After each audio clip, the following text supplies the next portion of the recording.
April 1836. General Antonio López de Santa Anna proudly calls himself the Napoleon of the West. He has just stormed the Alamo and considers himself invincible. The Texan rebels under Sam Houston are on the run.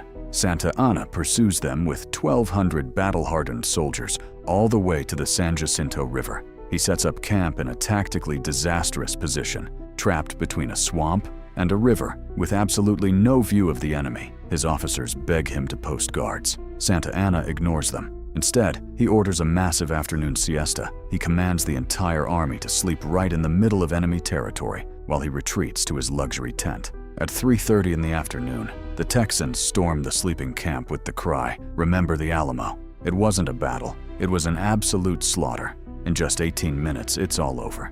630 Mexican soldiers die, while the Texans lose only 9 men. The Napoleon of the West flees in a common soldier's uniform and hides in the swamp. When he is captured the next day, he immediately betrays his country to save his own skin. The Mexican army was incredibly brave, but they had a commander who valued his own afternoon nap more than the survival of his men. Cut to 1854, the Crimean War. The British Light Brigade is a legendary light cavalry unit, fast, agile, perfectly trained. But they fall victim to 2 British aristocrats who hate each other so much that their personal feud wipes out an entire elite unit, Lord Raglan and Lord Lucan. Raglan, the commander-in-chief, sits high up on a hill with a perfect view of the battlefield. He sees that the Russians are about to haul away captured British cannons and writes an incredibly vague order. The cavalry should advance rapidly to prevent the enemy carrying away the guns. He sends the note down into the valley to Lord Lucan. But Lucan, standing deep in the valley, has no view of the hills. The only thing he sees in front of him is a long, deadly valley, at the end of which stands a massive line of Russian cannons, flanked by artillery on both sides. Lucan misunderstands the order. He thinks he is being told to charge this heavily fortified cannon line head-on. Instead of sending a messenger back to double-check, he stays silent out of pure pride and passes the suicidal order down the line. Over 600 riders charge with drawn swords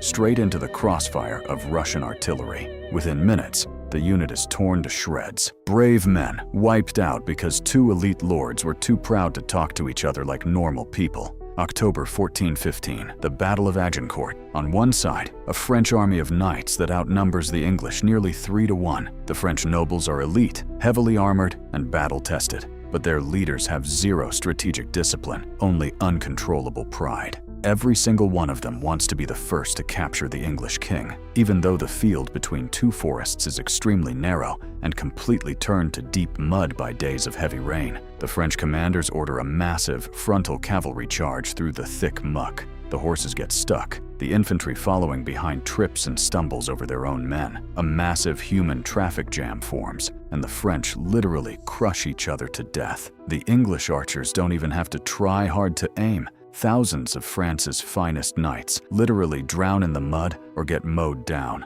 all because the leadership cared more about personal glory and pride than basic geography and tactics. Perhaps the most absurd example of a total breakdown in a military chain of command happened in 1788. The Austrian army, a massive, multicultural force of 100,000 men, is marching against the Ottoman Empire. The vanguard of the army, a unit of hussars, crosses a river at night and meets a group of travelers who sell them schnapps. The soldiers get drunk. When the infantry arriving behind them demands a share of the alcohol, the hussars refuse. A fight breaks out. A shot goes off. In the pitch dark, panic spreads through the troops. Someone screams, "Turci! Turci!" The Turks are here because the army is made up of soldiers who speak German, Serbian, Croatian, and Italian. Most of them don't understand their own officers, who are desperately yelling, "Halt! Halt!" In the chaos, the confused soldiers mistake the shouts for "Allah! Allah!" and start shooting at anything that moves. The officers completely lose control. The emperor himself falls into a ditch with his horse while trying to stop the madness. The army fights an hours-long war against itself. When the actual Ottoman Turks arrive 2 days later, they find a battlefield covered in thousands of dead and wounded Austrian soldiers. If leadership fails to build clear communication across language barriers, an army will destroy itself without the enemy lifting a finger. October 1904, Admiral Zinovy Rozhestvensky gets the order to sail the Russian Baltic Fleet halfway around the globe to stop the Japanese in the Pacific, a brutal 18,000-mile journey.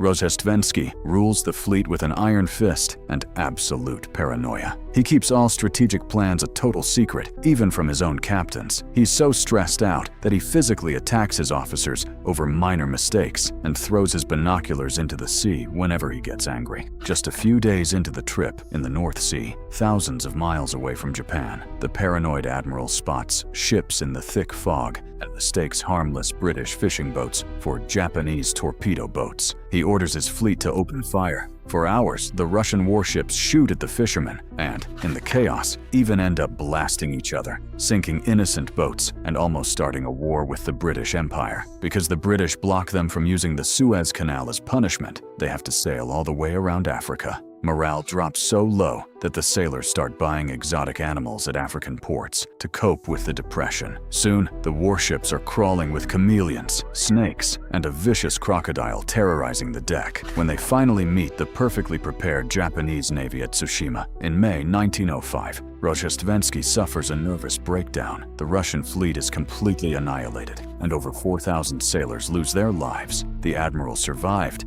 and later blamed his cowardly troops. In reality, he was the one who dragged them through 7 months of living hell and straight into a meat grinder. June 1876, George Armstrong Custer, Lieutenant Colonel of the United States 7th Cavalry Regiment, is driven by boundless ambition and a hunger for headlines to boost a potential run for the presidency. When his scouts discover a massive encampment of Lakota Sioux and Cheyenne along the Little Bighorn River, Custer ignores every warning about the sheer size of the enemy force. His commanders had ordered him to wait for reinforcements, but Custer wants all the glory for himself. He fundamentally underestimates the Native American warriors, splits his already outnumbered force into 3 isolated groups, and orders a frontal attack in broad daylight. His soldiers, armed with single-shot Springfield carbines that jam when they get too hot, instantly find themselves in a deadly trap. Custer and his immediate unit of about 210 men are completely surrounded on a barren hill and wiped out to the very last man within minutes. The soldiers of the 7th Cavalry were battle-hardened veterans, but they were marched into collective suicide by a narcissistic leader who sacrificed basic military tactics for his own ego.